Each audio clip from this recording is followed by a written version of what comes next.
At 7:42 p.m. on a freezing Thursday night in Ohio, emergency alerts explode across phones statewide. 9-year-old Ava Mercer had vanished while walking home from a tutoring center 6 blocks from her mother's apartment.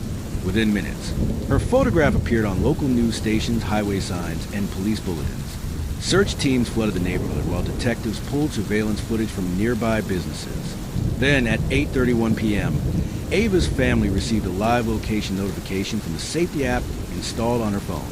The signal was moving south on Interstate 71 at nearly 70 miles per hour. At first, investigators felt relief. The movement pattern matched an active emergency route.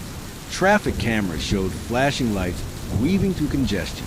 The child appeared to be inside an ambulance, but dispatch centers had no record of any ambulance responding near Ava's disappearance.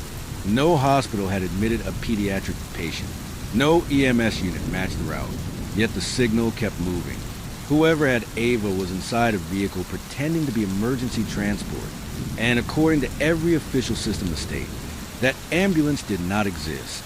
Earlier that evening, Ava had left the Bright Horizons Learning Center. At 6:05 p.m. surveillance footage showed her following her normal route home.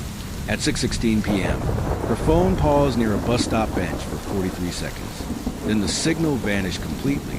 Not turned off, not disconnected, simply gone. Her mother assumed she was delayed.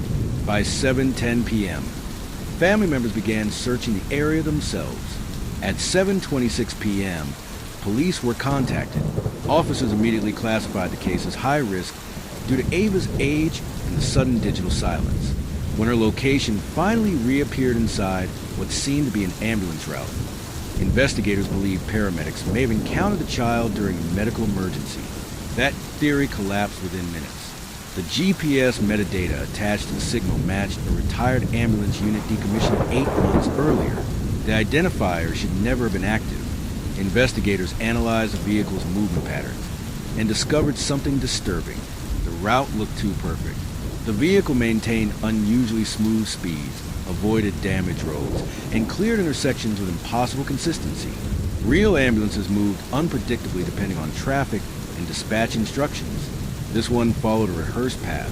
The traffic system showed only 3 legitimate emergency signal activations, even though the vehicle crossed 12 major intersections without slowing. Drivers had simply moved aside because they believed it was an ambulance. Investigators then traced a retired unit number to a vehicle sold through a liquidation auction months earlier. Records surrounding the sale were incomplete. Missing communication hardware and falsified transfer signatures suggested someone intentionally acquired the ambulance for impersonation purposes. By midnight, state police discovered toll cameras repeatedly capturing a white vehicle with reflective emergency markings. Snow and glare obscured the license plates each time. Enhanced highway footage eventually revealed the truth. The vehicle was not a modern ambulance. It was an older retired transport chassis with magnetic decals covering faded logos from a bankrupt pediatric medical company.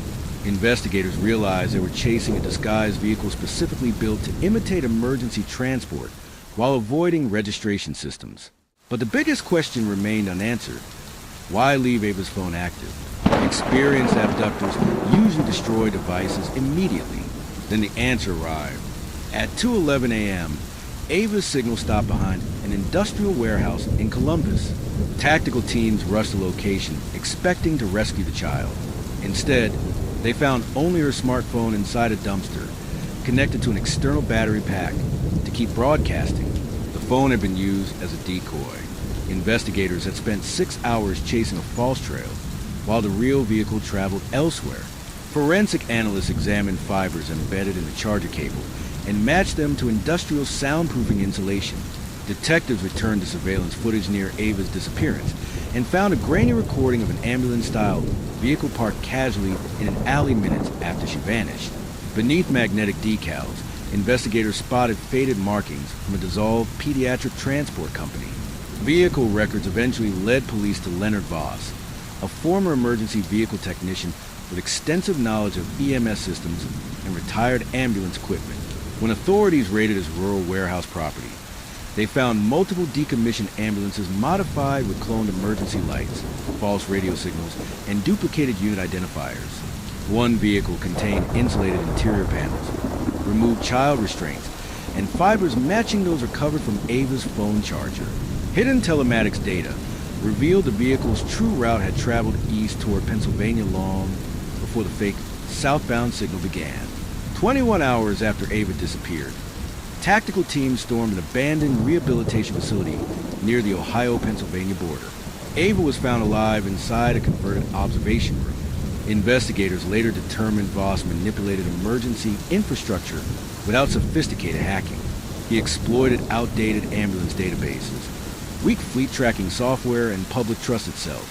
The flashing lights, fake identifiers, and controlled GPS trail created the illusion of safety long enough to delay suspicion. Detectives later admitted the deception succeeded because everyone instinctively trusted ambulances. Traffic moved aside. Cameras ignored it. Authorities assumed help was already involved. The signal never existed to reassure the family. It existed to control the investigation. Everyone believed the child was being taken to safety because the signal looked like help.